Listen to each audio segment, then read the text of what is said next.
Zdravo drugari, ja sam Stanko Bostanko, a vi ste na kanalu Da nam deca zdrava budu. Ajdete sada sa mnom da vam pokažem šta moj drugar Andrija radi, kako uči i jača mišiće dok ide u toalet tokom časa. Ups, umalo da zaboravim, ako nas ne pratite, molim vas, kliknite ispod videa na dugme prati ili subscribe. Ajmo sad brzo, Andrija samo što nije izašao.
Bravo Andrija.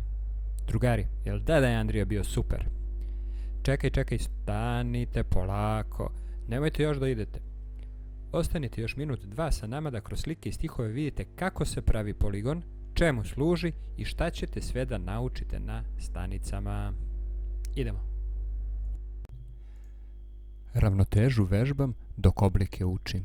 Nije bitno da li hodam, skačem ili čučim. Dok sabiram jačam noge, matematike ove ne bojim se stroge. Na strunjači rad sam gost, pravim sveću, kolut most. Premet strance stoj na glavi, gimnastičar ja sam pravi. S ovim nemam muke, delovi čoveka idu mi od ruke.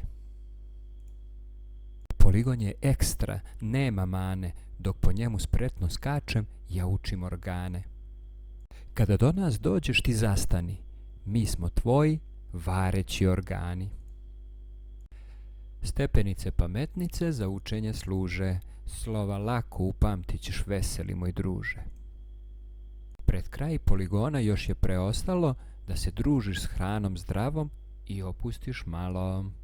I na kraju za nagradu voćem se zasladite, s puno vitamina jako telo gradite. I za kraj još 3 odgovora. Ko je osmislio, gde se nalazi i ko je pomogao u crtanju? Poligon je osmislio profesor fizičkog vaspitanja Aleksandar Saša Miljković, napravljen je i snimljen u osnovnoj školi Olga Milutinović u Godačici, u crtanju i pisanju pomogli direktorka Snežana, Srđan, Marija, Violeta i Darko. Glavna zvezda naravno, Andrija Miletić. Ne zaboravite da nas pratite, da lajkujete ako vam se video svideo. Vidimo se uskoro. Ćao!